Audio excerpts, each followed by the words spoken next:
সম্মানিত হাজেরিন, আজকে আমরা আমাদের সংক্ষিপ্ত সময় আজকে যে বিষয়ে আমরা কথা বলবো এবং শোনার চেষ্টা করব সেটি হচ্ছে ইসলামে মাতৃভাষার মর্যাদা এবং আমাদের দেশের এই মাতৃভাষার চর্চা এবং অধিকারের ক্ষেত্রে যারা অগ্রণী ভূমিকা রেখেছিলেন, যারা শহীদ হয়ে গিয়েছিলেন, এই মাতৃভাষার প্রতি আমাদের দায়িত্ব কী এবং যারা শহীদ হয়েছেন তাদের জন্য আমাদের কর্ম কি হবে, তাদেরকে আমরা কিভাবে শ্রদ্ধা জানাবো, তাদের জন্য আমরা কি ধরনের পদক্ষেপ নিব, ইসলাম আমাদেরকে এ বিষয়ে কি দিক নির্দেশনা দেয়। প্রিয় ভাইয়েরা, আল্লাহ রাব্বুল আলামিন মানুষকে যতগুলো নিয়ামত দিয়েছেন, মানুষ নয় সমগ্র বিশ্বের আল্লাহর যতগুলো সৃষ্টিকে আল্লাহ রাব্বুল আলামিন যত ধরনের নিয়ামত দিয়েছেন, এই নিয়ামতের মাঝে সব প্রাণী থেকে মানুষের যে মৌলিকত্ব, মানুষকে যে আল্লাহ রাব্বুল আলামিন আলাদা করেছেন দুটো জিনিস দিয়ে। একটা হচ্ছে মানুষকে আল্লাহ রাব্বুল আলামিন একটা ব্রেন, একটা বুদ্ধি দান করেছেন, যেটার দ্বারা সে সত্য মিথ্যা, সঠিক ভুল এইগুলোকে সে বিচক্ষণতার সাথে নির্ণয় করতে পারে। এটা আল্লাহ রাব্বুল আলামিন তাকে মৌলিক একটা যোগ্যতা দান করেছেন। সব প্রাণীর মধ্যে কম বেশি এটা আছে, কোনটা তার ক্ষতি হবে, কোথায় গেলে সে বিপদে পড়বে, কিছু আঁচ করতে পারে। কিন্তু মানুষকে আল্লাহ রাব্বুল আলামিন মৌলিকভাবে একটা চিন্তা করার ক্ষমতা দান করেছেন। আর দ্বিতীয় নিয়ামত হচ্ছে সব প্রাণীর থেকে আল্লাহ মানুষকে আলাদা করেছেন, যে মানুষকে আল্লাহ রাব্বুল আলামিন কথা বলার মতো একটা বাক শক্তি দান করেছেন। সবার ভাষা আছে, কিন্তু এই ভাষাটা তাদের ক্ষেত্রে আমরা যেরকম করে বলি এরকম বলার নয়, তাদেরটা হচ্ছে ইঙ্গিতের ভাষা। বাঘ একটা সিগনালে কথা বলে, তাদের ভাষা তারা বোঝে। কুকুর কুকুরের সাথে কথা বলে, তারা রাগারাগি করে, আমরা শুনি শুধু ঘেউ ঘেউ ঘেউ ঘেউ করতেছে, আসলে ঘেউ ঘেউ করে না।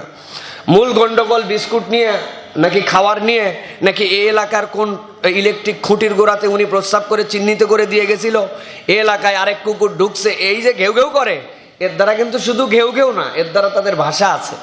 কিন্তু আল্লাহ রাব্বুল আলামিন মানুষকে এমন একটা নিয়ামত দান করেছেন যার দ্বারা পুঙ্খানুপুঙ্খভাবে মানুষ তার ভাষাকে আল্লাহ রাব্বুল আলামিনের দেওয়া পদ্ধতি অনুযায়ী প্রকাশ করতে পারে। সুবহানাল্লাহ। এই জন্য বলা হয়, আল্লাহ রাব্বুল আলামিন বলছেন, আর রহমান আল্লামাল কুরআন খলাকাল ইনসান আল্লামাহুল বায়ান। সুবহানাল্লাহ। এই আয়াতটা আমরা বেশি শুনি তো, সূরা রহমান তো আমরা এইটুকু সবার মুখস্থ, আমাদের যে জানে না জানে পড়তে হয় না, এটা আমরা শুনে শুনে মুখস্থ করে ফেলেছি। কিন্তু এটার অর্থ কি? আর রহমান, দেখেন দয়াময় মহিমান আল্লাহ রাব্বুল আলামিনের যত গুণাবলী আছে, যত ধরনের আল্লাহ রাব্বুল আলামিনের সিফাত আছে, সব সিফাত আল্লাহর জাত পাকের পরে, আল্লাহ শব্দের পরে সব সিফাতকে যদি এক পাল্লায় দেওয়া হয়, আল্লাহর রহমান যদি এক পাল্লায় দেওয়া হয়, আল্লাহর রহমান ভারী হয়ে যাবে। সুবহানাল্লাহ। আল্লাহ রাব্বুল আলামিন বলছেন, কাতাবাল্লাহু আলা নাফসিহি মিআত রাহমা। আল্লাহ রাব্বুল আলামিন তার নিজের উপরে 100টা রহমতকে আল্লাহ রাব্বুল আলামিন নির্ধারণ করে নিয়েছেন। এর মাঝ থেকে মাত্র একটা রহমত তাবৎ পৃথিবীর সব সৃষ্টির মধ্যে বিতরণ করেছেন। সুবহানাল্লাহ। তাবৎ পৃথিবীর ভাগ কত? একটা। এই ভাগে আপনার মা আপনাকে ভালোবাসে, আমার মেয়ে আমাকে ভালোবাসে, আপনার স্ত্রী আপনাকে পছন্দ করে, ঠিক কিনা? তাহলে আপনার স্ত্রী ভাগ কয়টা পাইছে? একটা, তাই না? আমি নাই, আমি ফাও। ওই একের ভাগ দিয়ে দিয়ে এই পর্যন্ত আপনার মা আপনার স্ত্রী এক পাইলে তো আর কেউ কিছু পায় নাই। ওই এককে ভাগ করে এই অবস্থা। আর আল্লাহ রাব্বুল আলামিন বাকি সব তার কাছে রেখেছেন। সেই আল্লাহ পুরা জাতকে এখানে উল্লেখ করছেন, আর রহমান আল্লামাল কুরআন খলাকাল ইনসান আল্লামাহুল বায়ান। যিনি রহমান তিনি তোমাদেরকে কোরআন শিখিয়েছেন, তিনি মানুষ বানিয়েছেন। এই মানুষের এমন কোন অঙ্গ নাই যেটা দামি নয়, সব অঙ্গ তার কাছে দামি। সুবহানাল্লাহি বিহামদি। কয়েক হাজার ধরনের চামড়া আছে আমাদের শরীরে, কয়েক হাজার। আমরা তো মনে করি সব চামড়া আমাদের এক। এটা আধুনিক কালে আমরা একটু একটু বুঝি, যারা কসমেটিক ব্যবহার করে, কসমেটিক্সের গায়ের মধ্যে লেখা থাকে যে এইটা use for body, not use for face, ফেসের জন্য এটা ব্যবহার করা যাবে না, এইটা আপনার জন্য গ্রীষ্মে ব্যবহার, এইটা শরতে, এইটা শীতে, এইটা বর্ষায়। সুতরাং স্কিনকে মেজার করে তারা বলে, কিন্তু আসলে স্কিনের অনেকগুলো প্রকার আছে, এক চামড়ারই প্রকারের শেষ নাই। এই যে নখ, এই নখের মধ্যে কয়টা টান থাকে? 156টা সম্ভবত, না? 156টা করে প্রত্যেক মানুষের মধ্যে এই যে আমাদের দেওয়া আছে, কোট করা আছে নখের মধ্যে। কিয়ামত পর্যন্ত যত মানুষ আসবে, আপনার আমার পিতা আদম আলাইহিস সালাম থেকে একজনের সাথে আরেকজনের মিলে না, 156 এমন কোট। সুবহানাল্লাহ। আল্লাহ রাব্বুল আমিন অনন্যতায় ভরপুর সবকিছু সৃষ্টি। সেই আল্লাহ রাব্বুল আমিন বলছেন, আর রহমান, আমি রহমানের কসম করলাম, রহমান হিসাবে তোমাদেরকে বললাম, খলাকাল ইনসান আল্লামাহুল কুরআন, খলাকাল ইনসান আল্লামাহুল বায়ান। আমি তোমার যত নিয়ামত দেই বান্দা, সব নিয়ামত এক পাল্লায়, তোমার মুখ দিয়ে যে কথা বলার যোগ্যতা দিয়েছে এইটা এক পাল্লায় থাকবে। সুবহানাল্লাহ। What a combination, what a beautiful combination. আল্লাহ রাব্বুল আমিন কোরআনুল কারীমের মধ্যে বলেছেন, আলাম নাজআল লাহু আইনাইন ওয়া লিসানান ওয়া শাফাতাইন ওয়া হাদাইনাহুন নাজদাইন। আল্লাহ রাব্বুল আমিন ছোট্ট একটু মেকানিজমের কথা বলেছেন, বিজ্ঞান ওয়াইড বলেছে। এখন পর্যন্ত প্রপারলি তারা একদম 100% কথাটা কিভাবে উৎপাদিত হয়ে আমাদের এখানে আসে, এইটার শতভাগ এখন পর্যন্ত ব্যাখ্যা করতে পারে নাই। তবে তারা বলছে আমাদের যে গলার টন, এটা আমরা মনে করি একটা টনে আসলো, 27টা আলাদা কার্যক্রমের সাথে সম্পৃক্ত হয়ে 27টা আলাদা ধরনের ভোকালের সংমিশ্রণের পরে, মেকানিজম হওয়ার পরে আপনার আমার এই কথা বের হয়। একটা যদি একটু ডিস্টার্ব হয়ে যায় তাহলে অবস্থা খারাপ। আর আল্লাহ বলছেন সবগুলার পরেও দুইটা জিনিসের দিকে বান্দা একটু তাকা, আলাম নাজআল লাহু আইনাইন ওয়া লিসানাও ওয়া শাফাতাইন। আমি কি তোরে দুইটা ঠোঁট দেই নাই, একটা জিহ্বা দেই নাই, যেটা দিয়ে বান্দা তুই কথা বলিস? কেমন করে আল্লাহর কথা শুনে আপনার অন্তরের মধ্যে একটা স্পন্দন হয়, এইটার পরে ব্রেনে সিগন্যাল যায়, ব্রেন ওইটাকে ডেলিভারি করে পাঠায়, পাঠানোর পরে আল্লাহ বুঝাতে চান যে মৌলিক যেই দুইটা দিয়ে বলিস, যেটা তুই দেখতে পাস বান্দা, কি দেখতে পাস? জিহ্বা লাগে আর ঠোঁট লাগে। কোনো একদিন জিহ্বা চিন্তা করছে, এই হুজুর বেশি বেশি কথাবার্তা বলতেছে অনেক দিন ধরে, আমি আপাতত এই হুজুরের সিগন্যাল যা আসুক জিহ্বাতে, আমি আর কথা বলতে রাজি নাই। এখন মনে করেন ঠোঁট বলছে আমি কথা বলবো, আর জিহ্বা বলছে আমি তোমার সাথে নাই। অবস্থা কিরকম হবে তখন প্রিয় ভাইরা আমাদের জন্য? আপনি তখন শুধু মুখ নড়াবেন, কথা হয়। আবার আগের দিন যেহেতু ঠোঁট নড়ছিল, জিহ্বা সিগন্যাল দেয় নাই, পরের দিন ঠোঁট চিন্তা করছে আজকে আমি নড়বো না। তুমি কত নড়তে পারো নড়ো, ওইদিকে জিহ্বা নড়তেছে, আপনার ঠোঁট বন্ধ। কি বললাম ভাই? আমি বললাম সবাই বলেন সুবহানাল্লাহ। বুঝছেন কিছু? বুঝলেন না আপনারা? তার মানে কি? আল্লাহ বলছেন আলাম নাজআল লাহু আইনাইন ওয়া লিসানান ওয়া শাফাতাইন। বান্দা এটা তো তুই দেখতে পাস, বাহিরেরটা তোরে দেখালাম, আমি আল্লাহ তোরে ঠোঁট দিলাম, আমি আল্লাহ তোরে জিহ্বা দিলাম, আর আমি আল্লাহ বললাম যিনি রহমান তিনি তোরে কথা বলার ক্ষমতা দিয়েছেন। সুবহানাল্লাহ। প্রিয় ভাইরা, এই জন্য আমাদের অনন্যতায় ভরপুর হচ্ছে আমাদের এই ভাষা, আমাদের এই কথা বলা। আল্লাহ রাব্বুল আমিন এইটা আপনার আমার জন্য এক বড় নিয়ামত করে পাঠিয়েছেন। আল্লাহ রাব্বুল আমিন বলছেন সকল সৃষ্টির বৈচিত্র্যের সাথে ভাষার বৈচিত্র্য হচ্ছে আল্লাহ রাব্বুল আমিনের একটা অনন্যতা।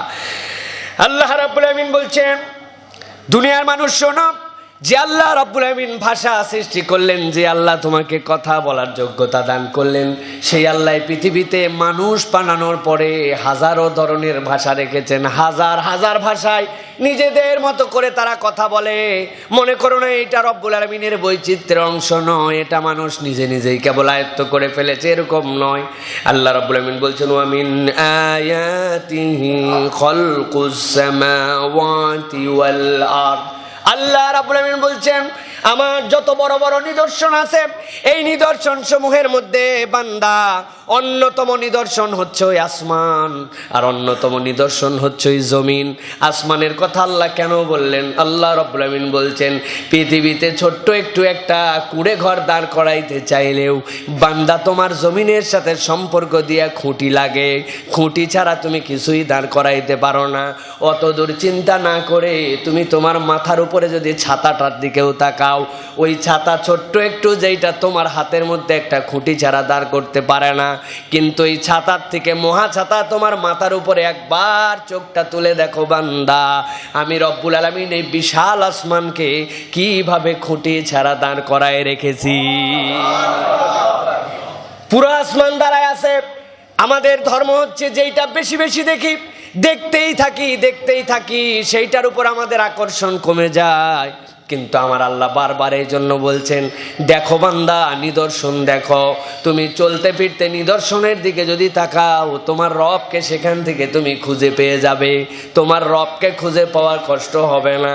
আল্লাহ কোরআনে এমন কি বলেছেন, ও মানুষ, তুই বেশি দূরে যেতে হবে না। ফালিয়ানজুরিল ইনসানু ইলা তুআমিহি, কতবার আপনাদের কাছে বলেছি, ফালিয়ানজুরিল ইনসানু ইলা তুআমিহি আন্না সাবাবনাল মা সাব্বা। আল্লাহ বলছেন বেশি দূর নয়, তোর সামনে প্লেটে তুই খেতে বসেছিস, কিচ্ছু নেই তোর প্লেটের মধ্যে, কেবলমাত্র অল্প একটু আলু ভর্তা আর একটু ভাত হয়তো আছে, একটু লবণ তোর সামনে হাজির করেছে আমি আল্লাহ।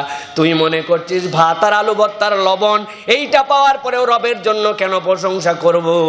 দুনিয়ার কত মানুষ এখন 5 স্টার হোটেলে খায়, 1000 ধরনের বুফের খাওয়া খাচ্ছে, আর আমি খাই মাত্র ডাল ভাত আর অল্প একটু আলু ভর্তা।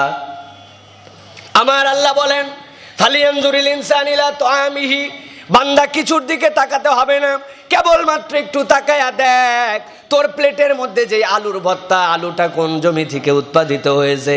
তুই বলবি অমুক জমি, চিনতেও পারিস নাও পারিস। আলুটা কোন মাটির মধ্যে উৎপাদিত হয়েছিল?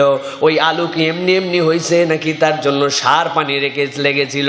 যেই পানিটা দিয়ে উৎপাদন দিয়ে করেছিলিস, ওই আলুর খেতে সেচ দিয়েছিলিস, কি দিয়ে পানিটা তুলছিলি? নিশ্চয় কোনো একটা স্যালো মেশিন, পাওয়ার টিলার দিয়ে তুলছিলি। ওই স্যালো মেশিনটা কোন দেশে উৎপাদিত হয়েছিল? একটা স্যালো মেশিন বানাইতে কোন ধরনের মেকানিজম লাগে, কি কি আইটেম লাগে? লোহা লাগে, ম্যাঙ্গানিজ লাগে, দস্তা লাগে, তামা লাগে, টিন লাগে, কত কিছু লাগে। পৃথিবীর কোন খনির মধ্যে সেইগুলাকে উৎপাদন করা হয়েছিল? সেই খনিতে কারা কাজ করেছিল? যেই খনির থেকে লোহাগুলা উঠছিল, ওইখানকার শ্রমিক কারা ছিল? এইরকম চিন্তার গভীরতা তুই যদি ছড়ায় দিস, যেই তেল দিয়ে চলছে কোন দেশের মধ্যে সেই তেল ছিল, কোন জাহাজে করে এনেছিল, সেই জাহাজটা কে বানিয়েছিল, কিভাবে তোর ওই ক্ষেত পর্যন্ত আসলো, আসার পরে সেচ দিলি আলু হয়ে গেল। আল্লাহ বলছেন, ফালিয়ানজুরিল ইনসানু ইলা তুআমিহি ইলা তুআমিহি, একবার যদি তুই খাবারের দিকে তাকাস আর একটু গভীরে চিন্তা করিস, বান্দা অন্য কোথাও যেতে হবে না, তোর প্লেটের দিকে তাকায়া তোর রবের সিজদায় তুই পড়ে যাবি। আল্লাহ রাব্বুল আমিন এই জন্য বলছেন, ওয়ামিন আয়াতিহি খালকুস সামাওয়াতি ওয়াল আরদ, আল্লাহ রাব্বুল আমিনের যত নিদর্শন আছে, কিসের সাথে কিসের উদাহরণ আল্লাহ দিচ্ছেন? আল্লাহ বলছেন নিদর্শনগুলোর মধ্যে অন্যতম হচ্ছে আল্লাহ রাব্বুল আমিন আসমান সৃষ্টি করেছেন, জমিন সৃষ্টি করেছেন। সেই আল্লাহ বলছেন, ওয়াখতিলাফি আলসিনাতিকুম ওয়া আলওয়ানিকুম ইন্না ফি যালিকা লাআয়াতিন লিল আলামিন। যে আল্লাহ আসমান বানাইলেন, আসমান দেখে অবাক হয়ে যাস, কোনো খুঁটি নাই কি অবিশ্বাস্যভাবে দাঁড়ায় আছে। আসমান তো দেখতেই পারি না আমরা, প্রথম আসমানের কিছু রং আমাদের কাছে আছে, এরকম আরো 7টা আসমান আল্লাহ বানায় রেখেছেন। জমিন দিয়ে কল্পনা করতে পারিস না, এর মধ্যে ঘুরিস, এই জমিন হাজার হাজার মাইল বাগে ঘুরতেছে, কিন্তু তুই পড়েও যাস না, কল্পনার মধ্যে আনিস না। আমি আল্লাহ বললাম, এইগুলা ভাবলে যেরকম তুই বিস্ময়কর হবি, ওই রকম আল্লাহর অন্যতম সৃষ্টি হচ্ছে ওয়া আলসিনাতিকুম, তোমাদের যে ভাষাগুলাকে আল্লাহ দান করেছেন, এই ভাষাটাও হচ্ছে আল্লাহর অন্যতম একটা বিস্ময়কর সৃষ্টি। তোমাদেরকে যে বিভিন্ন রং দিয়ে আল্লাহ সৃষ্টি করেছেন, এইটাও তোমাদের জন্য একটা বিস্ময়কর সৃষ্টি। এইটা তাদের জন্য শিক্ষা, এই জগতে যারা আল্লাহর সৃষ্টি নিয়ে ভাবে। সুবহানাল্লাহ। আল্লাহ রাব্বুল আমিন বলছেন, ইন্না ফি যালিকা লাআয়াতিল লিল আলামিন, এই জগৎবাসীর জন্য এর মধ্যে শিক্ষা আছে, এর মধ্যে আয়াত আছে, এর মধ্যে নিদর্শন আছে। প্রিয় ভাইরা, এই হচ্ছে আল্লাহ রাব্বুল আমিনের ভাষার ব্যাপার। আল্লাহ রাব্বুল আলামিন কুরআনুল কারীমের মধ্যে এই জন্য বলেছেন যে এই ভাষা আল্লাহ রাব্বুল আমিনের অন্যতম একটা সৃষ্টি। প্রিয় ভাইরা, পৃথিবীর কোনো ভাষাকে ইসলাম অসম্মান করে না, কোনো ভাষাকেই ইসলাম অন্য ভাষা হিসাবে সিলেক্ট করে দেয় না, কারণ সব ভাষার সৃষ্টি আল্লাহর। সব ভাষায়, যে ভাষায় আপনি কথা বলেন, যে ভাষায় আপনি ভাব প্রকাশ করেন, সব ভাষায় আমাদের দয়াময় মহিয়ান গরিয়ান রব্বুল আলামিনের কাছে এই ভাষার আহ্বানটা তাদের কাছে পৌঁছায়। এই জন্য এক ভাষার উপরে অন্য ভাষার মর্যাদা, অথবা অমুক ভাষা শ্রেষ্ঠ তমুক ভাষা শ্রেষ্ঠ নয়, এরকম করে বলার কোনো সুযোগ নাই। ইল্লা কেবলমাত্র একটা বিষয় আমাদেরকে বুঝতে হবে, এটা ইমানের দাবিতে, সেটি হচ্ছে আল্লাহ রাব্বুল আমিনের কোরআনের ভাষা হচ্ছে আরবি, জান্নাতীদের ভাষা হবে আরবি। আল্লাহ রাসূল সাল্লাল্লাহু আলাইহি সাল্লাম আরবি বলতেন, কোরআন এসেছে আরবিতে। এই জন্য আরবির একটা ঈমানি মর্যাদা আমাদের কাছে আছে আলাদাভাবে। আরবির একটা ঈমানদারদের কাছে ঈমানের একটা আরবির মর্যাদা আছে, কিন্তু এর মানে এই নয় যে আরবির মর্যাদা আছে আর কোনো ভাষার মর্যাদা নয়। এটা আমাদের ধর্মীয় ভাষা, কোরআনের ভাষা, ঈমানদারদের হৃদয়ের ভাষা হিসেবে সেটা থাকবে। কিন্তু এই ভাষাকে সম্মান করতে যে অন্য ভাষাকে অপমান করতে হবে অথবা অন্য কোনো ভাষার কোনো মূল্য নেই, এই কথা বলার মতো কোনো সুযোগ নেই প্রিয় ভাইরা। এই জন্য আল্লাহ রসুল সাল্লাল্লাহু আলাইহি সাল্লাম মক্কায় ছিলেন, মক্কায় এসেছিলেন, আরবের ভাষা ছিল আরবি, জন্য রসুল সাল্লাল্লাহু আলাইহি সাল্লাম আরবিতে কথা বলতেন। আল্লাহ রাব্বুল আমিন বলছেন, ওয়ামা আরসালনা মির রাসূলিন ইল্লা বিলিসানি কওমি। আল্লাহ রাব্বুল আমিন যদি আপনার আমার হাবিব সাল্লাল্লাহু আলাইহি সাল্লামকে এই বাংলাদেশে পাঠাতেন, তাহলে নবী করিম সাল্লাল্লাহু আলাইহি সাল্লামের ভাষা কি হইতো? বাংলা হইতো। আল্লাহ রাব্বুল আমিন বলছেন, এমন কোন কওম নাই যে কওমের কাছে আমি রসুল পাঠাই নাই, আর যেই কওমের কাছে যে রসুল পাঠিয়েছি ওই কওমের ভাষা দিয়ে তাদেরকে পাঠাইছি, যাতে করে তারা বুঝতে পারে। এমন এক বিস্ময়কর ভাষা তারে দেই নাই যে চমক লাগায়া মানুষজন যেন কিছুই বুঝতে না পারে, এরকম নয়। বরং যে কওমের কাছে যে রসুল পাঠিয়েছি ওই কওম যে ভাষায় কথা বলতো ওই ভাষায় আল্লাহ রাব্বুল আমিন তাদের কাছে তাদের রসুলকে প্রেরণ করেছেন। প্রিয় ভাইরা, এই আয়াত আমাদেরকে কি শিক্ষা দেয়? এই আয়াত আমাদেরকে মূলনীতি দেয় যে মাতৃভাষা ইসলামের অন্যতম একটা সম্মানজনক ভাষা। যে কওম তার মাতৃভাষার সম্মান আছে, ওই কওমের মানুষের পিতামাতার সম্মান যেরকম তার কাছে অনন্য, ওই রকম তার মাতৃভাষার সম্মানও তাদের কাছে অনন্য। প্রিয় ভাইয়েরা, এই জন্য ইসলাম আমাদেরকে বারবার কথা বলেছে, এবং ইসলাম এক্ষেত্রে সবচেয়ে বেশি অগ্রগামী যে তার মাতৃভাষাকে মর্যাদা দিয়া সেই ভাষায় তার ধর্মকে চর্চা করার জন্য, ইসলামকে চর্চা করার জন্য যুগে যুগে মুসলমানদেরকে, ঈমানদারদেরকে উদ্বুদ্ধ করেছে। কেমন করে দেখেন একটু আয়াতে কারিমাটার মধ্যে আমরা একটু ব্যাখ্যার মধ্যে যাই। আল্লাহ বলছেন, ওয়ামা আরসালনা মির রাসূলিন ইল্লা বিলিসানি কওমিহি। আল্লাহ বলছেন, তোমাদের মধ্যে আমি রসুল পাঠাই নাই যদি তার লিসানটা সেই কওমের উপযুক্ত না হয়। এখন রাসূলুল্লাহ সাল্লাল্লাহু আলাইহি সাল্লামের পরে আর কোনো নবী রাসূল আসবেন না, কিয়ামত পর্যন্ত আর কোনো নবীও নাই, রসুলও নাই। যারা এই দাবি করবে তারা ভণ্ড, প্রতারক, এবং তারা ইসলামের গণ্ডি থেকে বেরিয়ে যাবে, ঠিক কিনা? এখন মুসাইলামাতুল কাজ্জাব সে এসেছিল আবু বকর সিদ্দিক রাদিয়াল্লাহু তাআলা আনহুর সময়। আবু বকর সিদ্দিক তার সাথে ফাইট করছেন, যুদ্ধ করছেন তাকে, খবরদার হয় এই দাবির থেকে ফিরো, না হলে কল্লা ধরের থেকে আলাদা করে দিব। আমরা তো এত দূর এখন আর বলতে পারি না। আমাদের প্রস্তাবনা হচ্ছে এখন যে যারাই এই নবুয়তের দাবি করবে প্রকারান্তরে নানান ধরনের ঘুরায় ফিরায়, এক সময় আহমদিয়া, সুন্নিয়া, জামাত নাম দিছে যারা, কাদিয়ানি যারা, এরা মহা চিটিংবাজ। এদের চিটিংবাজি এখন ধরা মুশকিল, খুব সাংঘাতিক। এরা এখন ডাইরেক্ট বলে না, কই আমরা বলছি নাকি যে আমাদের নবী আহমদিয়া কোথায়, আপনি একটা কিতাব থেকে প্রমাণ দেন, নানান কথা বলে বসবে, আপনি তো বিভ্রান্ত হয়ে যাবেন, তাই নাকি? তো উনি কি, উনি প্রথমে ঘোষণা দেয় যে আসলে উনি হচ্ছেন ঈসা মসিহ। কিছুদিন পরে বলছে ঈসা মসিহ তো আসবে, কোরআনের মধ্যে আছে, নবী করিম সাল্লাল্লাহু আলাইহি সাল্লাম বলে দিয়ে গেছেন, অতএব তিনি নতুন করে মসিহ হিসাবে আসছেন। দেখছে এটা ধোপে টেকে না। এরপরে কিছুদিন পরে বলছে উনি ইমাম মাহাদি হিসাবে আসছেন, তিনি প্রকাশিত সত্য মাহাদি। এরপরেও তার কিতাবাতিতে শত শত প্রমাণ আছে, এইগুলো দলিল পুস্তক আমাদের কাছে পর্যাপ্ত পরিমাণে আছে। কয়েক হাজার জায়গায় সে বলছে আল্লাহ তার প্রতি ওহী নাজিল করছেন, ওহী করে তাকে জানাইছেন যে মুহাম্মদ সাল্লাল্লাহু আলাইহি ওয়াসাল্লাম নবী, সব ঠিক আছে, শেষ নবী হিসাবে মানি, কিন্তু তারপরেও দায়িত্বশীল ইলহাম প্রাপ্ত নতুন একজন নবী আসছেন, তিনি হচ্ছেন কাদিয়ানি গোলাম আহমেদ, মির্জা গোলাম আহমেদ কাদিয়ানি। আমাদের বক্তব্য বারবার আমরা পরিষ্কার করেছি, বাংলাদেশে নানান ধর্মাবলম্বী মানুষ আছে, নানান ধরনের মতাদর্শের মানুষ আছে। ইসলাম পরমত সহিষ্ণু, ইসলামের থেকে অপরের মতকে সহিষ্ণুতা পৃথিবীর আর এই নজির কেউ দেখাইতে পারে নাই। এমন পাওয়ারের সময় ইসলামের ছিল যখন ইসলাম চাইলে এই পৃথিবীতে একটা মানুষ ইচ্ছা করে হোক অনিচ্ছা করে হোক কালেমা ছাড়া থাকতে পারতো না। ছিল কিনা? ওমর ইবনুল খাত্তাব রাদিয়াল্লাহু তাআলা আনহুর পরে, ওসমানী খেলাফতের পরে ইসলামের এমন রূপ ছিল, তখন যেখানে ইসলাম গেছে সেখানে বিজয় হয়ে গেছে। কিন্তু কি নির্দেশনা ছিল? নির্দেশনা কি ছিল খলিফাতুল মুসলিমিনের পক্ষ থেকে? খবরদার, ওখানে যাওয়ার পরে যদি পাদ্রী দেখো, গির্জা দেখো, অন্য ধর্মাবলম্বী মানুষ দেখো, তাদের সাথে যুদ্ধ তো দূরের কথা, দুর্ব্যবহার পর্যন্ত করা যাবে না তাদের সাথে। যদি দাওয়াত দিয়ে তারা দিন বুঝে তাহলে ইসলাম গ্রহণ করবে, না বুঝে যদি যুদ্ধে হেরে যায় তাহলে জিজিয়া কর দিয়ে থাকবে, কিন্তু কর দিয়ে থাকতে হবে আমাদের অংশের মধ্যে। এই পর্যন্তই সর্বোচ্চ, ইচ্ছা করলে পারত, করে না ইসলাম কখনো। সুতরাং ইসলামের চেয়ে পরমত সহিষ্ণু আর কিচ্ছু নাই, কিচ্ছু নাই। সেই পরমত সহিষ্ণু ধর্মের বিধানে বলা হচ্ছে একটা কমিউনিটিতে সব ধরনের মানুষ থাকবে, হিন্দু থাকবে, বৌদ্ধ থাকবে, নাসারা থাকবে, কি সকলের সাথে আমাদের ভালোবাসা থাকবে, কিন্তু প্রত্যেকেই তাদের পরিচয়, আইডেন্টিটি পরিষ্কার করে থাকবে। আপনি আমাদের ধর্মের রুলসকে ভেঙে দিয়ে আপনি আবার মুসলমান পরিচয় নিয়ে থাকবেন, এইটা কিন্তু আমরা মেনে নিব না। বহুদিন ধরে এইটা বলা হচ্ছে।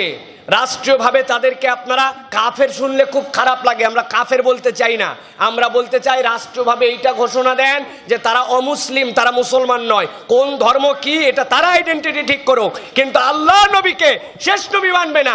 ভুয়া মেহাদি, ভুয়া ঈসা মসিহ বলার পরেও বাংলাদেশে আবার মুসলমান দাবি নিয়ে থাকবে, এইটা আর হতে দেওয়া হবে না। এই জন্য কাদিয়ানীদেরকে রাষ্ট্রীয়ভাবে কাফের ঘোষণা করতে হবে, তাদের আইডেন্টিটি পরিষ্কার করে দিতে হবে। আমরা তাদের সাথে মিশবো, আমাদের পাশের বাড়িতে থাকবে, কোনোদিন তাদেরকে কিছু বলবো না। তাদের বাড়িতে আগুন লাগলে আমরা সবার আগে পানি দিয়ে নিভাতে যাব, তাদের বাচ্চা অসুস্থ হলে আমরা বিনা খরচে প্রয়োজনে আমাদের হাসপাতালে ভর্তি করব, তাদের জন্য আমরা আমাদের জীবনের সবটুকু ভালোবাসা উজাড় করে দিব, কিন্তু আইডেন্টিটি পরিষ্কার করতে হবে। তোমরা আল্লাহর নবীকে মানো না, শেষ নবী হিসেবে প্রকাশ করো না, নানান ধানাই পানাই করে কথা বলো, এই জন্য তারা মুসলিম নয়, তাদেরকে অমুসলিম ঘোষণা করতে হবে, ঠিক কিনা প্রিয় ভাইয়েরা? এই জন্য এই হচ্ছে রাসূলুল্লাহ সাল্লাল্লাহু আলাইহি সাল্লামের নবুয়ত শেষ। এখন রাসূল সাল্লাল্লাহু আলাইহি সাল্লামের দায়িত্ব কারা পালন করবে? রাসূলুল্লাহ সাল্লাল্লাহু আলাইহি সাল্লামের দায়িত্ব পালন করবে তারা যারা ওয়ারাসাতুল আম্বিয়া। রাসূল সাল্লাল্লাহু আলাইহি সাল্লাম বলছেন, আমি দুনিয়ার থেকে চলে যাচ্ছি, আমি তোমাদের জন্য টাকা পয়সা ধন সম্পদ কিছুই রেখে গেলাম না, আমি ইলম রেখে গেলাম তোমাদের জন্য। এই জ্ঞানের ধারক যারা হবে তারাই ওয়ারাসাতুল আম্বিয়া হবে। এখন বাংলাদেশের যারা শ্রেষ্ঠ আলেমে দ্বীন, যারা বাংলাদেশে নবী করিম সাল্লাল্লাহু আলাইহি সাল্লামের ওই ওয়ারিস, আল্লাহ রাব্বুল আলামিনের এই আয়াতে কারিমা অনুযায়ী ইল্লা বিলিসানি কওমি, তাদেরকে সবচেয়ে ভালো আলেম যে হবে, যে ভাষার, তার মাতৃভাষায় সে সবচেয়ে বড় পণ্ডিত হবে। কি এটা দাবি নয়? আমি একজন আলেমে দ্বীন, আমি আরবি তো জানবই, আরবি হচ্ছে মাদার আমাদের জন্য, ইসলামের আকর সেখান থেকে নিব। আমি অ্যাডিশনাল অনেক ভাষা জানতে পারি, কিন্তু আমি বিরাট আলেম, আমি আরবিতে আলহামদুলিল্লাহ অনেক ভালো। এরপরে সবচেয়ে ভালো কি জানি? উর্দু। তারপরে সবচেয়ে ভালো কি জানি? ফার্সি। তারপরে সবচেয়ে ভালো কি জানি? কিছুই জানি না। সবচেয়ে ভালো এরপরে কিছুই জানি না। প্রিয় ভাই, এরকম হলে হবে না। এই জন্য আলেম যে হবে ওয়ারাসাতুল আম্বিয়া হিসাবে তাদের দাবি থাকবে সে আরবি যেরকম সবচেয়ে ভালো জানবে, এরপরে দুনিয়ার সবচেয়ে ভালো জানবে তার মাতৃভাষা বাংলা। এখানে কোনো অবহেলা করার সুযোগ নাই। আলেমের কথা শুনে যেন অন্যরা খুশি হয় যে সুন্দর সে বাংলা কথা বলতে পারে, শব্দ চয়ন তার সুন্দর, যেভাবে সে কথা বলে এই কথাটা সকলের কাছে ইউনিভার্সালি, এইটা মানুষের কাছে শ্রুতি মধুর হয়, তারা বোঝে। এরপরে আমার মতামত অনুযায়ী, আমার ওস্তাদ আব্দুল্লাহ জাহাঙ্গীর রাহিমাহুল্লাহর মতামত অনুযায়ী, তার কাছ থেকে তো শিখছি আমরা এইগুলা। উনি বলতেন একজন আলেমের আরবির পরে বাংলা, এরপরে সবচেয়ে বেশি যেটা জানতে হবে সেইটা হচ্ছে ইংরেজি। সবচেয়ে বেশি জানতে হবে ইংরেজি। কি জন্য? কারণ আমাদের জেনারেশনের, এই পৃথিবীর জেনারেশনে দ্বিতীয় যে বিষয়টি মাতৃভাষার পরে গুরুত্বপূর্ণ হিসাবে এখন উপস্থাপিত হয়েছে পৃথিবীর কাছে, সেটি হচ্ছে ইংরেজি জানা। ইংরেজি না জানার কারণে আমরা এক শ্রেণী আছি যে আমাদের এই ইংরেজি জানাকে আমরা মনে করছি এটা বোধহয় ইসলাম পছন্দ করে না, ইসলাম বোধহয় এটা চায় না, ইসলাম এইটাকে বোধহয় প্রায়োরিটি দেয় না। এটা পুরা ভুল ধারণা। যায়েদ ইবনে সাবিত রাদিয়াল্লাহু তাআলা আনহু থেকে হাদিসের মধ্যে আসছে প্রিয় ভাইয়েরা, এইটা বুখারীর হাদিস, ৬ষ্ঠ খণ্ডের ২৬৩১ নম্বর হাদিস। রাসূলুল্লাহ সাল্লাল্লাহু আলাইহি সাল্লাম যখন আসলেন, যায়েদ ইবনে সাবিত রাদিয়াল্লাহু তাআলার বয়স মদিনায় তখন ১১ বছর। আল্লাহর নবীর কাছে একদিন যায়েদ, ছোট মানুষ, ১১ বছর মানে কতটুকু, লাফাতে লাফাতে আসছে। আসার পর আল্লাহর নবীর কাছে আমরা যেরকম অনেক সময় আমাদের বাচ্চা যদি দুই একটা সূরা শিখে ফেলে, কেউ আসলে বলেন আব্বু তুমি এই সূরা পারো, বলে শোনাও তো। আল্লাহর নবীর কাছে নিয়ে গেছে ওরে যায়েদ, বলে ইয়া রাসূলুল্লাহ এই ছেলেটা ছোট্ট, কিন্তু আপনি আসার আগেই যে কারীদেরকে পাঠাইছিলেন মদিনায়, ওদের শুনে শুনে অনেক সূরা মুখস্থ করে ফেলছে। আল্লাহ নবী মনে করলেন অনেক সূরা মুখস্থ করে ফেলছে, কত দেরি করবে, অনেকেই তো শোনায়। আল্লাহ নবী বললেন জায়েদ পড়ো তো। ইতলো জায়েদ তেলাওয়াত করতে শুরু করছেন, বড় বড় সূরা যেগুলো আল্লাহ নবী মক্কায় থাকতে অবতীর্ণ হয়েছে, সব সূরা তার থামেই না, পড়তেই আছে। সুবহানাল্লাহ। আল্লাহ নবী খুশি হয়ে গেলেন জায়েদকে দেখে, কোলের কাছে টেনে নিয়ে বললেন জায়েদ, কতটুক মানুষ, 11 বছর বয়স। আল্লাহ নবী বললেন জায়েদ, ইহুদিরা মাঝে মাঝে আমার কাছে চিঠি পাঠায়, হিব্রু ভাষায় চিঠি আসে, সুরিয়ানি ভাষায় চিঠি আসে, আমি বুঝি না এগুলা, আমরা তো আরবির বাহিরে কিছু শিখি নাই, আমার সাহাবায়ে কেরাম যারা আসছে তাদের মধ্যেও এই বিষয়ে ট্রেনিং নাই। আমি তোমাকে বললাম তুমি দ্রুত হিব্রু শিখবে, তুমি দ্রুত ইহুদিদের ভাষা শিখবে, তুমি দ্রুত সুরিয়ানি ভাষা শিখবে, বুখারীর হাদিসের মধ্যে আসছে। আর জায়েদ বলতেছেন আল্লাহ নবীর দোয়া, আর এত লোকের সামনে আমাকে আল্লাহ নবী বলে দিয়েছেন, আমি তেলাওয়াত করছি, আল্লাহ নবী খুশি হয়ে গেছেন, আনন্দে আমি এমন মনোনিবেশ করলাম 3 ভাষা শিখতে 17 দিন লাগছে। সুবহানাল্লাহ। 17 দিনে 3 ভাষার পণ্ডিত হয়েছি আমি। এরপরে আল্লাহ নবীর কাছে চিঠি আসলেই খবর পড়তো জায়েদকে ডাক দাও, কি একটা আনন্দ আমার, চিঠি আসছে, আমি চাইতামই হিব্রু ভাষায় চিঠি আসুক, তাইলে আল্লাহ নবীর আমি পড়ে শোনাতে পারবো। সুবহানাল্লাহ। আমি লিখে দিতাম, এরপরে উত্তরটা আল্লাহ নবী বলতেন, আমি লিখে দিতাম।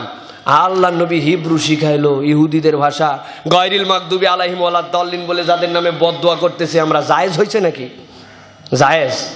প্রিয় ভাইরা, এই সকল খামখেয়ালি বুদ্ধি নিয়ে আর চললে হবে না। প্রিয় ভাইরা, আমাদেরকে এই জন্য রাসূলুল্লাহ সাল্লাল্লাহু আলাইহি সাল্লামের নির্দেশ অনুযায়ী ভাষার বহুমুখিতা আমাদেরকে জানতে হবে, বহুমুখী ভাষার আমাদেরকে চ্যাপ্টার জানতে হবে। দ্বিতীয় একটা সমস্যা হচ্ছে, আমাদের যারা আলেম ওলামা হচ্ছেন, যারা দ্বীনের দায়ী হচ্ছেন, তারা আবার অনেক সময় চিন্তা করেন যে আমি ইংরেজিতে এমন হব, দুনিয়ার 1 নম্বর ইংরেজিতে আমি হয়ে যাব। এই জন্য উনি বাংলাকেও একটুখানি অ্যাভয়েড করে, আরবিও গড়পড়তা করে। এই করতে যে দেখা যায় অন্য ভাষার একবারে প্রাইমটাকে যদি আপনি বানান, তাহলে উনি বাংলায়ও ভালো না, আরবিতেও ভালো না, ইংরেজিতেও ভালো না। এরকম যেন না হয় প্রিয় ভাইরা। এই জন্য ভাষা, মাতৃভাষার গুরুত্ব অনেক, আর মাতৃভাষার পরেই আপনার আমার জন্য যেটাকে প্রায়োরিটি দিতে হবে সেইটা হচ্ছে আরবি তো শিখবই আমরা, এরপরে ইংরেজি আমাদেরকে বুৎপত্তি অর্জন করতে হবে। আমাদের দেশে আল্লাহ রাব্বুল আলামিন নিয়ামত দিয়েছেন, একটা অনন্য নিয়ামত, এই জনশক্তি আমাদের জন্য অনন্য নিয়ামত। এইটা আপনি একটু চিন্তা করেন তো, যারা এই যে শুধুমাত্র ফ্যামিলি প্ল্যানিং, এখন বাচ্চা কাচ্চা না নিলেই ভালো হয়, 1টা হলে ভালো, 2টা হলে ভালো, না হলে আরো ভালো, ঠিক না? এখন ওই জন্য বন্ধ হয়ে যাচ্ছে, দেখেন আস্তে আস্তে কান্নাকাটির রোল পড়ে যাচ্ছে, আস্তে আস্তে বাচ্চা কাচ্চা হচ্ছে না। যে 2টা নিয়েছিলাম, পরে চিন্তা করে আর 2-4টা থাকলে শেষ বয়সে আর উপকার হইতো, শেষ বয়সে কান্নাকাটি করতেছে। কিন্তু যারা কান্নাকাটি করে নাই, আমাদের বাপেরা, আমাদের দাদারা বিরাট ভুল করছে, কিন্তু ওই ভুলের সম্পদটা কি? ওই ভুলটা দিয়ে কি করে খাচ্ছেন এখন?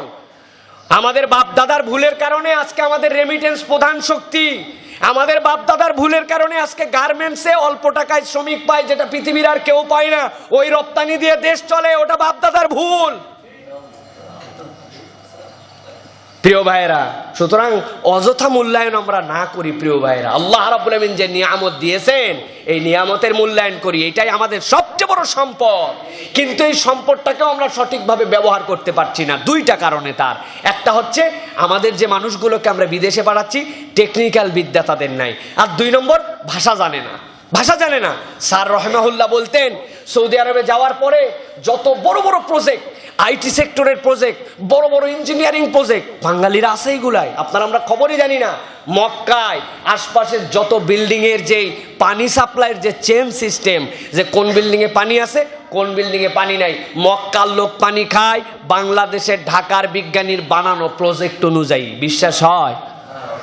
এগুলো আমাদের বিজ্ঞানীদের দেওয়া। কোন বাসায় পানি আছে না আছে, মিউনিসিপ্যালিটি পর্যন্ত জোন ভাগ করে সিগন্যাল যায়, এই মেকানিজমটা বাঙালিদের দেওয়া। সৌদি আরবে হাজি অজু করতেছে, জানে না যে আমার ভাই এই প্রজেক্ট দিয়ে গেছে এই জায়গায়। এরকম সেক্টরে, শত শত সেক্টরে বাঙালি আছে, কিন্তু তারপরেও তারা আফসোস করে বলে, হুজুর জানেন ওই বস যারা আছে, ওই বসদের কাছাকাছি না এই ইন্ডিয়ান, শ্রীলঙ্কানরা খুব ভালোবাসা পেয়ে যায় বসদের। কেন? বলে আমরা তো এই ইংরেজি ছাড়া কিছুই জানি না, কিন্তু আমাদের বসরা তো, ওনারাও ইংরেজি জানে, কিন্তু আরবদের ধর্ম হচ্ছে আপনি যতই ইংরেজি তাদের সাথে বলেন, কেউ যদি একটু আরবি জেনে তাদের সাথে শুধু কি ফায়ালুকা, তাইয়ে বান্তা এইটুক বললেই তার প্রতি আলাদা সফট কর্নার হয়ে যায়। হিন্দু, বৌদ্ধ, যারা শ্রীলঙ্কান, ইন্ডিয়ান, ওরা এই সিস্টেমে, ওরা হিন্দু হওয়ার পরেও মাতৃভাষা হিন্দি, তারপরে ইংরেজি জানার পরে ভালো জানে আরবি, আর আমরা আরবি কিছুই জানি না। প্রিয় ভাইরা, এই জন্য আমাদের শিক্ষা সেক্টরেও এই বিষয়ে মনোনিবেশ করা দরকার। আরও একটা বিষয়, আমাদের বাংলা ভাষার সাথে সাথে আরবিকে ইনক্লুড করা দরকার আমাদের দেশের জন্য। 100 মার্কের আরবি বাধ্যতামূলক করা দরকার। কি জন্য বলেন তো? আদারা ঠিক বলেন না, আগে শোনেন কি জন্য ঠিক, কিসের ঠিক। 100 মার্কের আরবি কেন বাধ্যতামূলক করা দরকার? এই দেশে আমরা 90%-এর উপরে মুসলমান, আমাদের ধর্মগ্রন্থ আল কোরআন, আমরা হাদিস হচ্ছে আমাদের দ্বিতীয় আমাদের কাছে আকর গ্রন্থ। এইগুলো আমাদেরকে কি শিখায়? মোরাল মানুষ হতে শিখায়, ক্যারেক্টার বানাতে শিখায়। আল্লাহ তার রসুলের বিধিবিধান দ্বারা আমাদেরকে পরিচ্ছন্ন মুত্তাকি মানুষ হওয়া ইসলাম আমাদেরকে শিখায়। অথচ একজন ব্যবসায়ী, উনি খতম তারাবি 10 দিনে একবার দেয়, আবার পুরা মাসেরটা একবার দেয়, পুরা মাস 1 ওয়াক্ত নামাজ ইমামের পিছনে ছাড়া পড়ে না, কিন্তু যাওয়ার পরে ব্যবসায় ধানাই পানাই করে। এরকম ব্যবসায়ী কি আমাদের সমাজে আছে কিনা? কারণ কি? কারণ হচ্ছে ইমাম সাহেব শতবার পড়ছে ওয়াইলুল লিল মুতাফফিফিন আল্লাযীনা হুম ইযা তালু আলান নাসি ইস্তাওফুন। আরে বাবা, মিজানের পাল্লা নিক্তির পাল্লায় যদি তুমি কম বেশি করো, খাদ্য পণ্যে যদি তুমি ভেজাল দাও, তোমার বিপদের বাজার হয়ে যাবে। উনি সারা জীবন শুনছে আর বলছে, আহা, গতবারের থেকে এইবারের হাফেজ সাহেবের সুর এত সুন্দর, উফ, কলিজাটা ঠান্ডা হয়ে গেল। উনার কলিজার উপর দিক দিয়ে ঠান্ডা হয়, ভিতরে পয়জন আরো বাড়ে। কারণ কি? আল্লাহ বলছে তুই ব্যবসার ক্ষেত্রে ধোঁকাবাজি করিস না। উনি সুরের মধ্যে আছে, সুর দিয়ে কলিজা ঠান্ডা করে, অর্থ দিয়ে তার অন্তরের মধ্যে প্রভাব পড়ে না, ঠিক কিনা? অথচ আমাদের যদি বাধ্যতামূলক আমাদের জন্য এটা থাকতো যে 100 মার্কের আরবি তোমাদের শিখতে হবে, জ্বালায় পড়ে হলেও মানুষ কিন্তু কিছু শিখতো। শিকার পরে একটা বেসিক থাকতো যে প্রত্যেকটা শ্রেণীতে কোরআন কিছু মুখস্থ করতে হবে। ব্যবসায়িক আয়াতে কারিমা যারা বাণিজ্য সেকশনে পড়বে, যারা নিবে হচ্ছে বিবিএমবিএ, তাদের জন্য বাধ্যতামূলক সেখানে কোরআন থেকে ব্যবসার নীতিমালা কি, এর জন্য 3টা সূরা মুখস্থ করতে হবে। 200 মার্কের পরীক্ষা হবে, টিউটোরিয়াল থাকবে, ইনকোর্স থাকবে। উনি এমনি কিছু হলেও তার মধ্যে ঢুকতো। আর এখন আমাদের যা আছে, ইসলামকে মসজিদ, মাদ্রাসা, ডান পাশে আমাদের একটা আলমারি দেখতে পাচ্ছেন, বাম পাশে একটা আলমারি, এইখানে আমরা সুন্দর করে সাজায় রেখে দিছি। এখানে আমাদের কোরআন শরীফ সাজানো আছে, আর বাকিগুলো আমাদের ওইখানে টেক্সটের মধ্যে যা আছে। এরকম করে হবে না প্রিয় ভাইরা। এই জন্য মাতৃভাষা চর্চার সাথে সাথে আমাদের জন্য আরবিটাও খুব গুরুত্বপূর্ণ ছিল। আর আলেম ওলামাদের জন্য তো এটা জরুরি যে সে মাতৃভাষাটা সুন্দর করে জানবে। এটা আমাদের জন্য আল্লাহ এবং রাসূলের পক্ষ থেকে আমাদের জন্য এটা একটা নীতিমালা। প্রিয় ভাইরা, এবার আসেন আমাদের যে মাতৃভাষা বাংলা ভাষা, এর উপরে আমরা একটু কিছু কথাবার্তা বলি। প্রিয় ভাইয়েরা, আমরা সকলেই আমাদের বাংলা ভাষার ইতিহাস কম বেশি জানি। আমি আপনাদেরকে ইতিহাসের শিক্ষাও দিব না, ইতিহাস আপনাদের চেয়ে আমি ভালো জানিও না, তবে যতটুকু একটু জানি এইটা বলি। প্রিয় ভাইয়েরা, আমাদের যে মাতৃভাষা, এই মাতৃভাষার ব্যাপারে এখন আমাদের একটা ধারণা, মুসলমানদের মনে হয় এক্ষেত্রে কোনো অবদান নাই। আমি ইতিহাস থেকে আপনাদেরকে বলছি, অথেন্টিক ইতিহাস থেকে, মাতৃভাষা, আমাদের মাতৃভাষাও সমৃদ্ধ করেছে মুসলমানেরা। কেমন করে? বাংলায় যখন মুসলিম আগমন হয় নাই, তার আগমনের পূর্বে এই দেশে ছিল আর্য এবং ব্রাহ্মণ।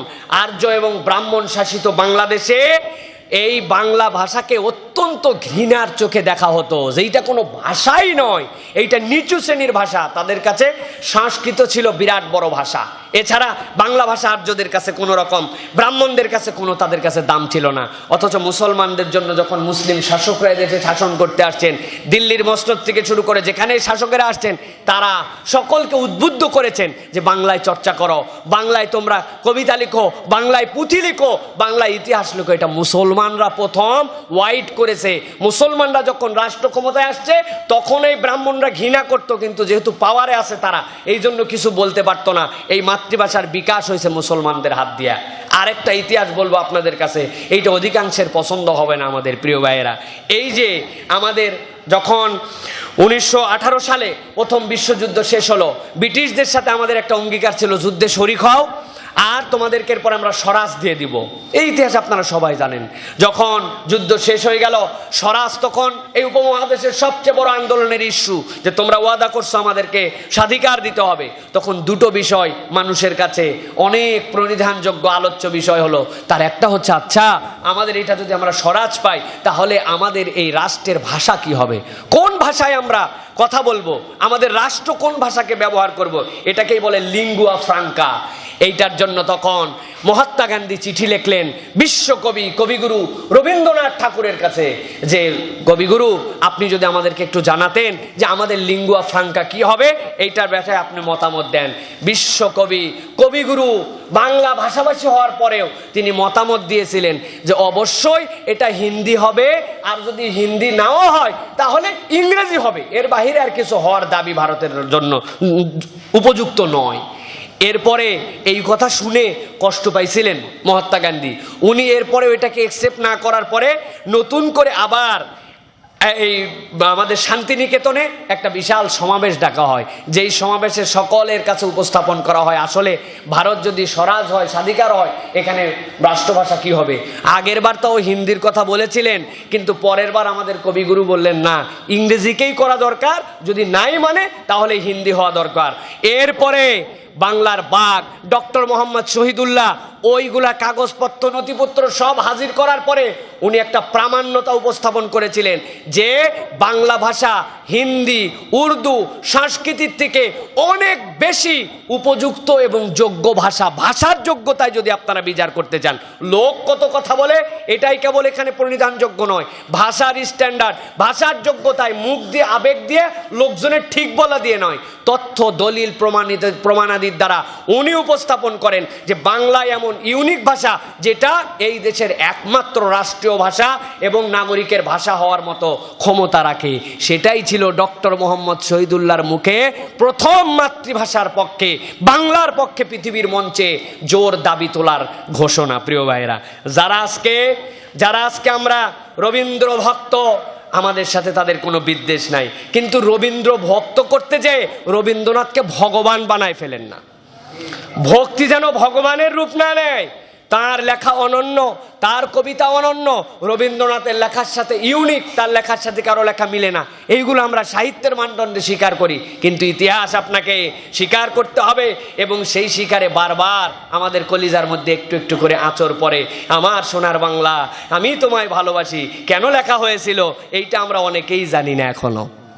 কেন এই বঙ্গভঙ্গ দুই বাংলা যদি ভেঙে যায়, তাহলে সিরাজগঞ্জের বেলকুচিতে তার কুঠিবাড়ি আছে, প্রতিশরে আত্রায় তার কুঠিবাড়ি আছে, কুষ্টিয়ায় রবীন্দ্র কুঠিবাড়ি আছে, উনি জমিদার, এই পারে তার প্রচুর পরিমাণ ধান চাল হয়, এইগুলা ট্যাক্স তুলে বড় বড় বজ্রার মধ্যে বসে বসে আনন্দ করে, ফুর্তি করে, তার ওই পারের টাকা পয়সা চলে।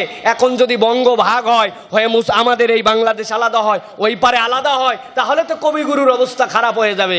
এইটা অন্য কোনো অবস্থা না, ফিনান্সিয়াল অবস্থা, পাওয়ারের অবস্থা, শোষণের অবস্থা, প্রজাদের কাছ থেকে এই যে চুষে খাওয়ার, এই ট্যাক্স নেওয়ার অবস্থা খারাপ হবে। জন্য আমার সোনার বাংলা, আমি তোমায় ভালোবাসি, বঙ্গভঙ্গ যেন রদ না হয়, এর বিপক্ষে লেখা গান এটা এখন আমাদের জাতীয় সঙ্গীত। আর কিছু বললাম না। প্রিয় ভাইয়েরা, এই হচ্ছে আমাদের অবস্থা। প্রিয় ভাইয়েরা, আমাদের জাতীয় সঙ্গীতের সাথে বিদ্বেষ নেই। এখন আমরা আমার সোনার বাংলা বলতে আমাদের বাংলাদেশকেই বুঝাই আমরা গানটা গাই, ঠিক কি না? আমরা ওই বিভেদ নিয়ে গান গাই না, আমরা ভালোবাসি যে এটাই আমার সোনার বাংলা। আমরা কিন্তু বর্ডারের ওই পার পর্যন্ত চিন্তা করি না, করি আমরা আমাদের এইটুকুই চিন্তা করি। সুতরাং আমাদের সেন্সে এখন আমরা ঠিক আছে। শানে নজরুলটা ওইটা ছিল, বুঝছেন, ওইটা শানে নজরুল ছিল, আর এটা হচ্ছে আমাদের এখন বাস্তবতা। প্রিয় ভাইয়েরা, এই জন্য প্রিয় ভাইয়েরা, আমাদের যারা মনে করছি যে ইসলামের সাথে উর্দু অথবা ফার্সির বোধহয় আলাদা একটা মহাব্বত আছে, জি না, ইসলামের সাথে বাংলার যতটুকু মহাব্বত উর্দু ফার্সির একটুকু মহাব্বত। উর্দু ফার্সিতে অনেক শায়েকরা আগে তারা আরবি শিখেছেন, শিখে তাদের কিতাবাদি ট্রান্সলেট করেছেন, সেখান থেকে আমরা উপকৃত হই। অনেক গ্রন্থ ডাইরেক্ট আমরা পাই নাই, জন্য তাদের ভায়া মাধ্যম দিয়ে পেয়েছি, সেখান থেকে পড়ি। কিন্তু তার মানে এই নয় যে ইসলামের ভাষা আরবি, তারপরে মহান ভাষা উর্দু, তারপরে ফার্সি, বাংলার সিরিয়াল বলে অনেক দূরে, জি না। মাতৃভাষার দাবিতে ইসলাম এবং মুসলমানদের কাছে আরবির পরেই আপনার আমার কাছে সবচেয়ে প্রিয় মর্যাদাপূর্ণ ভাষার নাম বাংলা, ঠিক কিনা? এটা আমাদের ভাষা। উর্দুকে অপমান করি না, ফার্সিকে অপমান করি না, কিন্তু এক শ্রেণী বুঝ দিল না না না না, বাংলাতে হিন্দুরা কথা বলে, অনেকে কথা বলে, এটা কেমন করে আমাদের ভাষা হতে পারে? উর্দু আমাদের মহান ভাষা। এই বুঝ দিয়া আল্লাহ রহমতে একটা শ্রেণীর মাথায় সবসময় ইঞ্জেকশন দেয়, দিয়ে বলল হাজার হাজার লোক যে ভাষায় কথাবার্তা বলে সেইটাকে উপেক্ষা করে আন্দোলন লাগায় দিল যে উর্দুই হবে নাকি আমাদের ভাষা। আল্লাহ সর্বক্ষেত্রেই সত্যকে প্রকাশ করার জন্য, নিজের অধিকার আদায় করানোর জন্য, নবীর হাদিস অনুযায়ী যারা নিজের অধিকার আদায় করতে নিজের জীবন দেওয়ার জন্য বেরিয়ে যাবে, যদি মরে যায় শহীদ হবে, এরকম কিছু মানুষের চেতনা আল্লাহ রাব্বুল আমিন দান করেছিলেন। তমদ্দুন মজলিস থেকে শুরু করে তার পুরোদা ছিলেন ডক্টর মোহাম্মদ শহীদুল্লাহ, যিনি ওই কথা বলে গিয়েছিলেন। এটার উপরে বেশ করে আলহামদুলিল্লাহ আমরা আমাদের এই মহান মাতৃভাষা, আমাদের হৃদয়ের ভাষাকে আল্লাহ রাব্বুল আমিন আমাদের জন্য দান করেছেন। প্রিয় ভাইয়েরা, সুতরাং যারা আমাদের জন্য চলে গেছেন, এই শহীদেরা যারা চলে গেছেন, তাদের প্রতি আমাদেরকে কৃতজ্ঞ হতে হবে। আমরা দেখতে পাই আমাদের শহীদদের ক্ষেত্রে আমরা এমন কতগুলা কাজবাজ এখন করতেছি যেই কাজের সাথে ইসলাম কেন বাঙালিদের সম্পর্ক নাই। আপনি বাঙালিদের, আমরা যে আমাদের বাঙালি সংস্কৃতির কথা বলি, বাঙালি সংস্কৃতির ইতিহাসে কোনো গ্রন্থ কোনো জায়গার থেকে কেউ কি প্রমাণ দিতে পারবে যে আমাদের কেউ মরে গেলে তারে শ্রদ্ধা জানানোর জন্য তারে ফুল দেওয়া লাগবে, তার জন্য মোমবাতি জ্বালানো লাগবে, তার জন্য খালি পায়ে যাওয়া লাগবে, তার সামনে যাই নীরব হয়ে থাকা লাগবে, তার জন্য আমাদেরকে এই যে সবাই মিলে সমবেতভাবে যে তাদের পুষ্প স্তবক অর্পণ করতে হবে?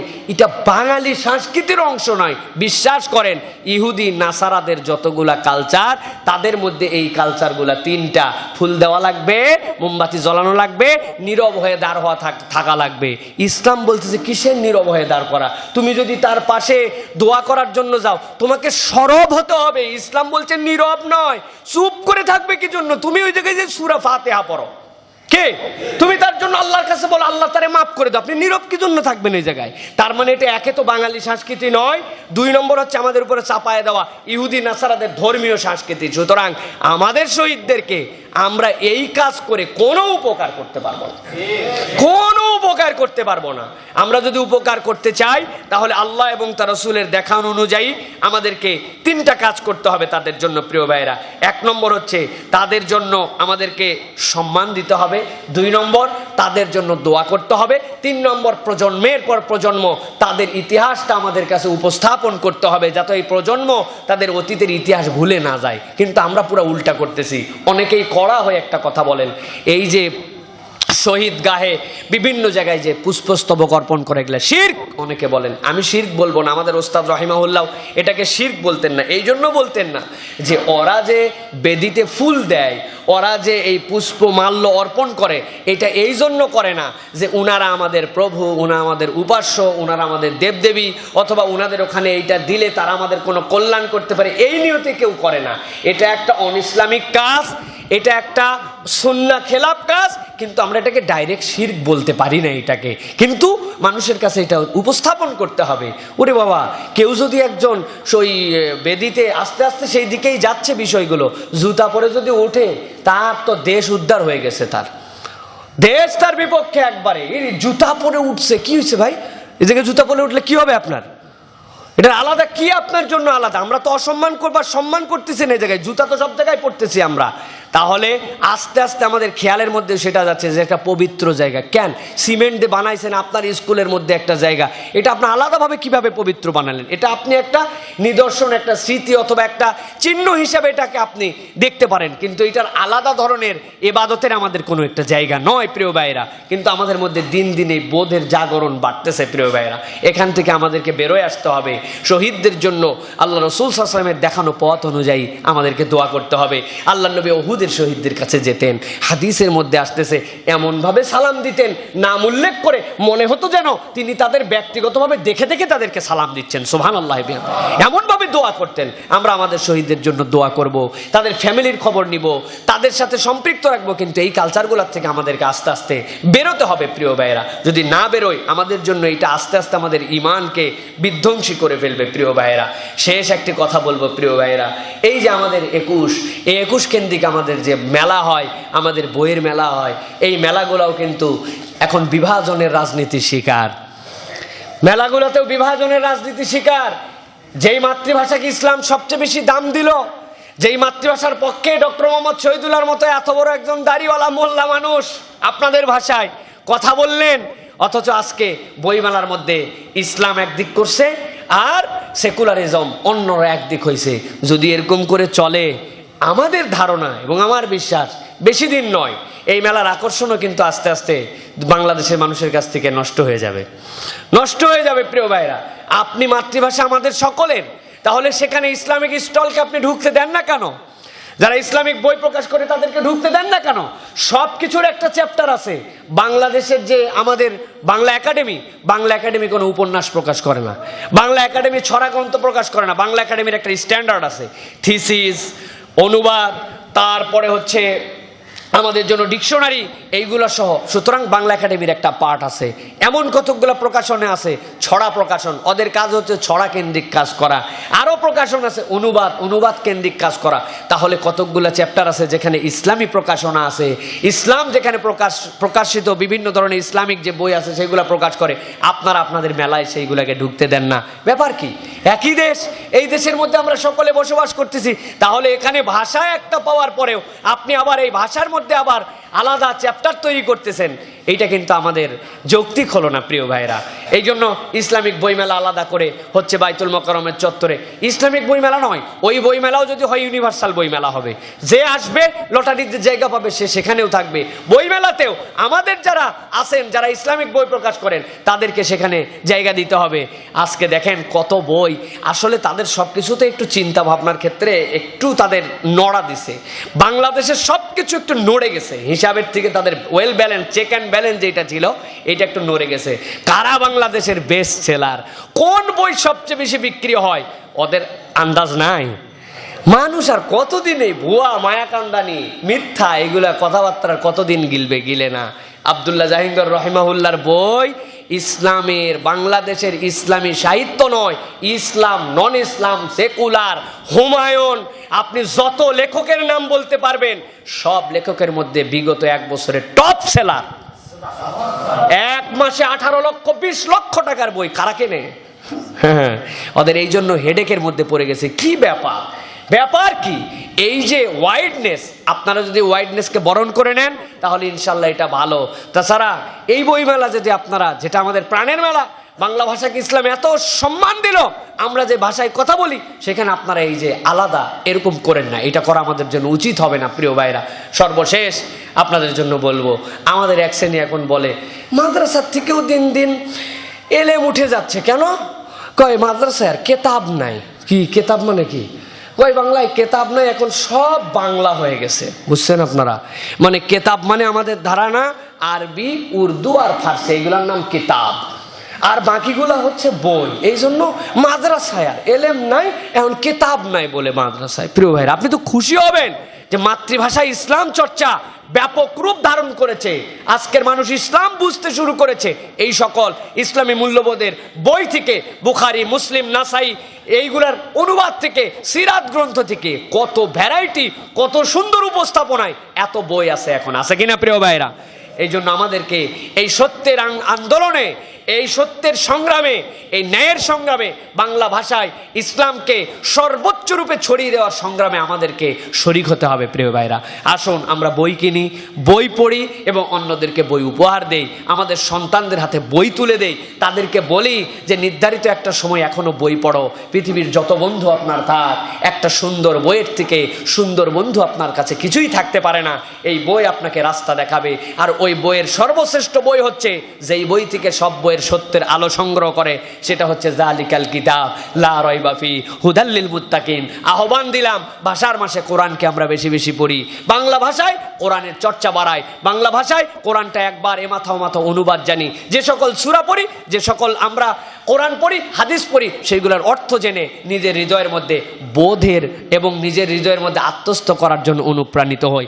আল্লাহর কাছে আমার মায়ের ভাষায় দোয়া করি, আল্লাহর কাছে আমরা আমার ভাষায় দোয়া করি। ভাষার কোনো ধর্ম নাই, ধর্মীয় ভাষা আছে, এইটা মনে রেখে আমার আল্লাহর কাছে আমার দোয়াগুলা আমি মাতৃভাষায় করি, এটাই আল্লাহর কাছে সবচেয়ে বেশি গ্রহণযোগ্য হবে। আল্লাহ রাব্বুল আমিন আমাদেরকে তৌফিক দান করুক। সকলে বলে আল্লাহুম্মা আমিন।